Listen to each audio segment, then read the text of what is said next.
ശോഭനൊരു വിഷമം? വിഷമോ? ഒന്ന് ഷോപ്പിങ്ങിനും ഉണ്ടാവോന്ന് വെച്ചു. സമയമല്ല. ആര്? ആരായിരിക്കും? സുബു തന്നെ, വേറെ ആരാ? സുബു അങ്ങനെ പറയോ? സുബു എല്ലായിടത്തും കൊണ്ടുപോകാറുണ്ടല്ലോ അവളെ. അവൻ കറങ്ങുന്നുണ്ട്, അവളെ കൊണ്ടുപോകുന്നില്ലെന്ന്. അതായിരിക്കുംല്ലേ. സിനിമയ്ക്ക് ചോദിച്ചാ നോ, എന്തെങ്കിലും വാങ്ങാൻ പോകുന്ന പറഞ്ഞാൽ നോ. ഇതുവരെ ഒരു എസ് എന്ന് ഒരു കാര്യം പറയാറില്ല. എപ്പൊ നോക്കിയാലും അതെ തിരക്ക്. ഞാൻ എന്ത് വെച്ചാലും പറ്റൂല. പറഞ്ഞിട്ടില്ല. അതിനൊക്കെ എന്റെ മുത്തണ്ണൻ കണ്ടില്ലേ, ഞാൻ പറഞ്ഞു ഞാൻ എപ്പോഴും സിനിമയ്ക്ക് കൊണ്ടുപോകും. ഇന്നാളെ ഒരു സിനിമയ്ക്ക് പോയിട്ടുണ്ടായിരുന്നു, ദേവടക്ക് ഞാനിപ്പോ വരാന്ന് പറഞ്ഞിട്ട്. അങ്ങനെ സിനിമ ഉണ്ടായിരുന്നു. നമ്മൾ പോപ്കോൺ ഒക്കെ കഴിച്ചില്ലേ? കണ്ടോ? എപ്പോ പോയാലും പോപ്കോൺ വാങ്ങിച്ചു തരും, ബിരിയാണി വാങ്ങിച്ചു തരും, എല്ലാ ഐസ്ക്രീം എല്ലാം വാങ്ങിച്ചു തരും. ഇങ്ങനെ ഒരു ഭർത്താവിനെ കിട്ടാൻ ഭാഗ്യം ചെയ്യണല്ലേ. ഞങ്ങളുടെ ലവ് മാരേജാ. ഞങ്ങളുടെ ലവ് മാരേജാ. നിങ്ങളെ പോലെ 1-2 കൊല്ലമല്ല, ഞങ്ങൾ സ്കൂൾ കാലം തൊട്ടുള്ള പ്രണയമാ. അതൊക്കെ ഒന്ന് ആലോചിച്ച് നോക്കുമ്പോണ്ടല്ലോ എന്ത് രസമായിരുന്നു അറിയോ അന്നത്തെ പ്രണയമൊക്കെ. ഞങ്ങളുടെ അങ്ങനെയൊക്കെ തന്നെയായിരുന്നു. എന്നിട്ടോ കല്യാണം കഴിഞ്ഞതോടെ ഒക്കെ തീർന്നു. ആണല്ലേ? പക്ഷെ ഞങ്ങളുടെ കല്യാണം കഴിഞ്ഞിട്ട് ഞങ്ങൾക്ക് ആ ഒരു സ്നേഹം തീർന്നിട്ടില്ല ഇപ്പോഴും, അല്ലേ? ഇപ്പോഴും ഞങ്ങൾ ആ പറമ്പ് കൂടെ ഒക്കെ നടക്കും കൈമുക്ക് പിടിച്ചിട്ട്. അയ്യോ കൊതിയാവണു. പിന്നുണ്ടല്ലോ ഈ 5 പവന്റെ മാല ഉണ്ടല്ലോ, ഇത് മുത്തണ്ണ വാങ്ങിച്ചതാ. 5 പവനും തോന്നിക്കൊന്നുമില്ലെങ്കിൽ കൊള്ളാം. ഈ കണ്ണുകടിയുള്ള ആൾക്കാർക്ക് അതൊന്നും തോന്നുന്നില്ല. ഇത് ശരിക്കും 5 പവനാ. അത് പോട്ടെ, കുട്ടിയുടെ പ്രശ്നം എന്നായിപ്പോ? സിനിമയ്ക്ക് പോകണം. എന്നെ എവിടെയെങ്കിലൊക്കെ ഞാൻ ഷോപ്പിങ്ങിന് എവിടെയെങ്കിലൊക്കെ എന്നെ ഒന്ന് കൊണ്ടുപോയി കൂടെ? അത്രയല്ലേ ഉള്ളൂ. ഒന്ന് പറയൂ. ഞാൻ കൊണ്ടുപോയാലോ? എടേ മുത്തുണ്ണം കൊണ്ടുപോകും, ഞാനും കൂടെ വരാം. ഞങ്ങൾ രണ്ടുപേരും. അത് പറ്റില്ല, ഞാനും കൂടെ വരും. എനിക്ക് എന്റെ സുബുവിന്റെ കൂടെ പോകാൻ താല്പര്യം. അതിപ്പോ നീ ഈ കാലത്തൊന്നും നടക്കാൻ പോടില്ല. നശിപ്പിച്ച് വരത്താനുള്ള വഴിയൊക്കെ ഞാൻ കണ്ടുവച്ചിട്ടുണ്ട്. അതെ, അവൻ കാര്യം എന്താ നൻപനാണെങ്കിലും മഹാ ചെറ്റയാ, ഒരു കണ്ണീച്ചോറ ഇല്ലാത്തവനാ. അത് മുത്തണ്ണ പറഞ്ഞ ശരിയാട്ടാ. എനിക്ക് വർഷങ്ങളായിട്ട് അറിയാം, എനിക്ക് അവനെ അറിയാവുന്ന. പ്രത്യേകിച്ച് അവൻ ഈ സ്ത്രീകളെ ഹാൻഡിൽ ചെയ്യാൻ അറിയത്തില്ല. പകുതി ശരിയാണെങ്കിൽ അത്രയും കുറ്റം പറയൊന്നും വേണ്ട കേട്ടോ എന്റെ ഭർത്താവിനെ. നൻപനായോണ്ട് പറഞ്ഞതേ ഉള്ളൂ. അതല്ല, പുള്ളി വരത്താനുള്ളൊരു വഴി ഞാൻ കണ്ടുവച്ചിട്ടുണ്ട്. ഇതും ഇതിനപ്പുറം ചാടിക്കിടന്നവനാണ് ഈ KK ജോസഫ്. ഞാൻ വരുത്തും. ഹലോ. അതെ അതെ അതെ, ആ ഷോർട്ട് ഫിലിം അതെ ഞാൻ അയച്ചത്. എനിക്കാണ് ഫസ്റ്റ് പ്രൈസ്. 5 ലക്ഷം. എന്റെ പൊന്നെ. അതെ അതെ, താങ്ക് യു. ഓക്കെ, എന്താണ് മണി ഓർഡർ ആയിട്ടാണോ? അല്ലല്ല, അക്കൗണ്ട് ട്രാൻസ്ഫർ ആണോ? അപ്പൊ എന്നത്തേക്ക് കിട്ടും? എത്ര പെട്ടെന്ന്? അതിനെന്താ, ആ ഡീറ്റെയിൽസ് ഞാൻ അയക്കാലോ. 5 ലക്ഷം തന്നെയല്ലേ? എന്റെ പൊന്നോ, thank you so much. Okay. എന്റെ പൊന്നെ, 5 ലക്ഷം രൂപയെ ഒരു ഷോർട്ട് ഫിലിമിന് ഫസ്റ്റ് പ്രൈസ്. ഗൂഗിൾ പേ 2500 രൂപ ചെയ്തിട്ടുണ്ട്. സന്തോഷമായല്ലോ. എടാ, 2500 രൂപയ്ക്ക് എന്താവാനാണ്? നിനക്ക് ഞാൻ മാസം 6000 രൂപ വാടക വീട് തന്നിരിക്കുന്നത്. ഇത് 3 മാസം വാടക നീ പെൻഡിങ്ങുമാണ്. എടാ, ഇത് കറണ്ട് ബില്ല് ബാക്കി. മുത്തു, ഈ 3 മാസത്തിനോട് 2 മാസം കൂടെ ആവുന്ന 30,000 എനിക്ക് തരാൻ പറ്റുമല്ലോ. എടാ, 30,000 രൂപ നീ ആദ്യം ഈ 5000 രൂപയുടെ കാര്യമെങ്കിലും സെറ്റ് ചെയ്ത്. 5000 രൂപ അല്ല, 5000 രൂപ നിസ്സാരമായിട്ട് കൊടുക്കാൻ പറ്റും. നീ എന്തിനാ ഈ കിടന്ന് പേടിക്കുന്ന ഇയാളുടെ മുമ്പിൽ? എന്നാ നീ എടുക്ക്, നീ കൊടുക്ക കാശ്. അടെ എന്റെ കയ്യിലല്ല കാശ്, നിന്റെ പെണ്ണുപിള്ളിയുടെ കയ്യിൽ കാശ്. ചുമ്മാ തള്ളുന്നടാ. എടാ, നിന്റെ പെണ്ണുപിള്ളിക്ക് ഏതോ ഒരു ഷോർട്ട് ഫിലിം ചെയ്തതിന് 5 ലക്ഷം രൂപ കിട്ടിയെന്ന് പറഞ്ഞ് ഫോൺ വിളിച്ച് പറയുന്നത് ഞാൻ കേട്ടിട്ട് വരിക.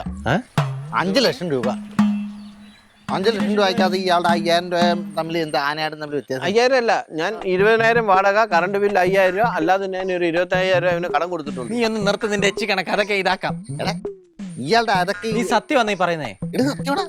പിന്നെ ഞാൻ കള്ളം പറയേണ്ട കാര്യമുണ്ടോ? എടാ ശരിയാ. അല്ല, എനിക്ക് ഓർമ്മയുണ്ട്. എന്നാ ദേവസി ആണെങ്കിൽ ഒരു പെൺഡ്രൈവ് കൊണ്ട് എന്താണ്ടോ അയക്കുന്നുണ്ട്, ഷോർട്ട് ഫിലിം ഫെസ്റ്റിവലോ എന്തോ ഉണ്ടെന്നൊക്കെ പറഞ്ഞു കേട്ടിട്ടുണ്ടായിരുന്നു. അങ്ങനെ ഒരു ഷോർട്ട് ഫിലിമിനാ. പക്ഷെ എന്നാലും നമ്മളൊക്കെ ഇത്ര നാൾ ഇവിടെ ജീവിച്ചിരുന്നിട്ട് നമുക്ക് 5 ലക്ഷം രൂപയോ? എടാ, 5 ലക്ഷം എന്ന് പറഞ്ഞാൽ വലിയ തുകയാടാ. നീ ഒന്ന് അടങ്ങി. അതേലേ 10 പൈസ നമുക്ക് കിട്ടിയാലേ നമുക്ക് ഗുണമുള്ളൂ. എടാ, അത് ഒന്ന് അന്വേഷിക്കത് ചോയ്. നീ വന്നേ, നിന്റെ കാശ് ഞാൻ തരാം. നിങ്ങളുടെ കാശൊന്നും പേടിക്കണ്ട, ഞങ്ങൾ എങ്ങും കൊണ്ടുപോകത്തൊന്നുമില്ല. ഞങ്ങൾ ഇവിടെ നീ പോ. നിങ്ങളെ കാശ് കിട്ടി കഴിയുമ്പോ എന്നെ മറക്കല്ലടാ മഹാഭാവികളെ. അയ്യോ, എന്റെ ഭാര്യ ആരാ? ഞാൻ സന്തോഷ വാർത്ത അറിഞ്ഞു. ഏത് സന്തോഷ വാർത്ത? മോക്ക് 5 ലക്ഷം രൂപ അടിച്ചെന്ന്.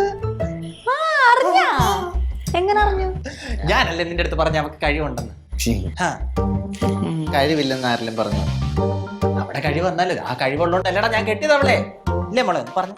അതെ ഒന്നും പറഞ്ഞില്ലായിരുന്നല്ലോ. മോളെ, എങ്ങനെ ക്യാഷ് പോയി മേടിക്കുന്ന? ട്രാൻസ്ഫർ ആയിട്ടാണോ അതോ ചെക്ക് ആയിട്ടാണോ? ഇല്ല, അത് ഞാൻ അവരായിട്ട് ഡിസ്കസ് ചെയ്തിട്ടുണ്ട്. ഡിസ്കസ് ചെയ്തിട്ടുണ്ട്. ഞങ്ങൾ ഡിസ്കസ് ചെയ്തിട്ടുണ്ടെന്ന്. ഞങ്ങളോ? അല്ല നമ്മളുടെ ആ ഡിവൈഡ് ചെയ്യുമല്ലോ, ബൈഫർഫിക്കേറ്റ് ചെയ്തേച്ച് your account my account our account അതല്ലേ? അല്ല ഇപ്പൊ ഈ 5 ലക്ഷം രൂപ ആ അതന്നെ, 5ന്റെ പൈസ ഉണ്ടല്ലോ.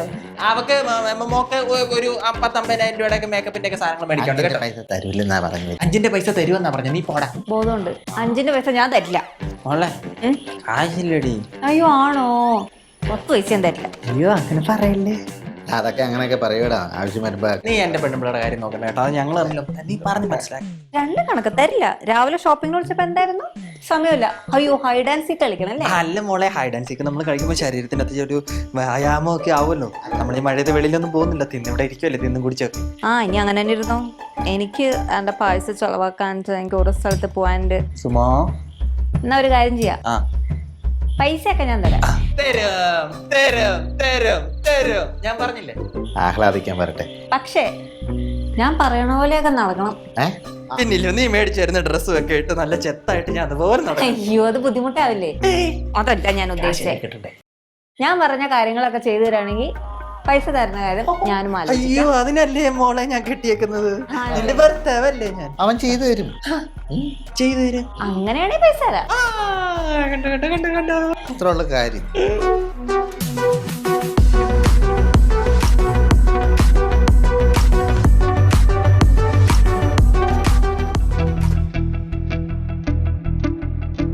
മോളെന്തെടുക്കുവാ? എന്റെ അമ്മോ, ക്ഷീണിച്ചു എന്ന് തോന്നുന്നല്ലേ രണ്ടുപേരും? വല്ലാണ്ട് റബ്ബർ പോലെ പണി ഭയങ്കര കൂടുതലായിരുന്നു. ആണല്ലേ? അവിയലിന്റെ അകത്തെ നമുക്ക് മറ്റേ കായം കിട്ടുന്ന ഇഷ്ടമായിരുന്നോ? ഇഷ്ടായിരുന്നു. ഞാൻ അത് പറഞ്ഞില്ലായിരുന്നോ? കഴിട്ടില്ല എന്നിട്ട്? അതൊക്കെ ഇട്ട് പായസം അടപ്രഥമൻ മതിയായിരുന്നല്ലോ. മതി മതി മതി. ഡയറ്റിംഗ് അടപ്രഥമന ഇപ്പൊ നല്ലത് അല്ലേ? അതെ. ഹായ് മോളെ, നെയിൽ പോളിഷ് പോയെന്ന് തോന്നിട്ടില്ല? സമയം കിട്ടില്ല, ഇടണം. ഇടും. നമുക്ക് വൈകുന്നേരം ഉണ്ടായേ. വേറെ 3-4 കളർ ഞാനൊന്ന് മേടിക്കട്ടെ, മറ്റേ ഓൺലൈനിൽ നിന്നല്ല. എനിക്ക് ഒരു ഡസനം കൈകോട്ടെ. പാത്രമൊക്കെ കഴുകി വെച്ചിട്ടുണ്ട്, അടുക്കളയൊക്കെ ക്ലീൻ ആക്കി ഇട്ടിട്ടുണ്ട്. പിന്നെ ഡൈനിങ് ടേബിളിന്റെ സ്ഥലമൊക്കെ അടിപൊളി ക്ലീൻ ആക്കി. നമ്മുടെ വീടിപ്പോ കാണുന്ന മോളെ എന്തോ രസമോ കാണാനറിയോ?